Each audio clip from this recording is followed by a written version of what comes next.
The implosion of the Titan submersible is one of those news events that struck us all, and it's something that many of us will not forget for a long period of time.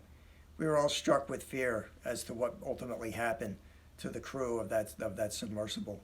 What's clear too is there are a number of people who knew about the dangers with that particular submersible in the years leading up to the unfortunate tragedy. And often looking at situations like this, the use of these risk factors is telling only after the bad thing had occurred. There were clearly design and construction flaws with this particular submersible. The outer shell was made of a composite material that really wasn't built for something to go to the depths that it did go to reach the Titanic.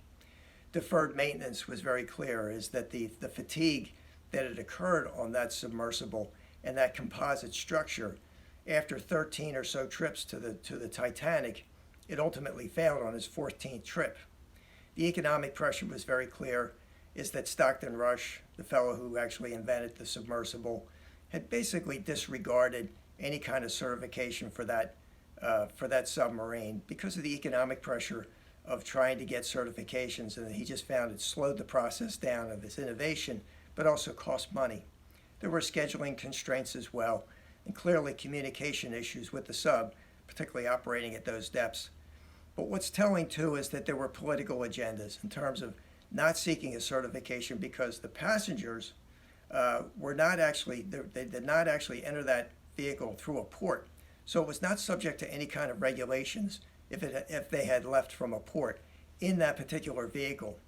But what's most clear really is the arrogance that Stockton Rush had in terms of trying to innovate at the risk of his life and other people's lives. He's the fellow who actually operated the Titan. He created the Titan, the submersible, and he ran the company OpenGate that created the submersible.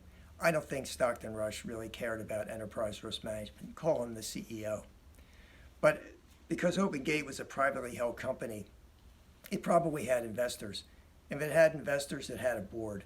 And I suspect that board knew that there were dangers as well, but they couldn't deal with a strong personality like Stockton Rush.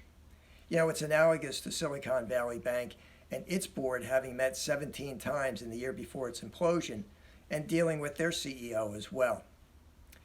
Every organization needs an enterprise risk management program, and those factors can be applied to any kind of an organization and should be embedded in that enterprise risk management thinking. To learn more about how to start an enterprise risk management program, check out ermexchange.com.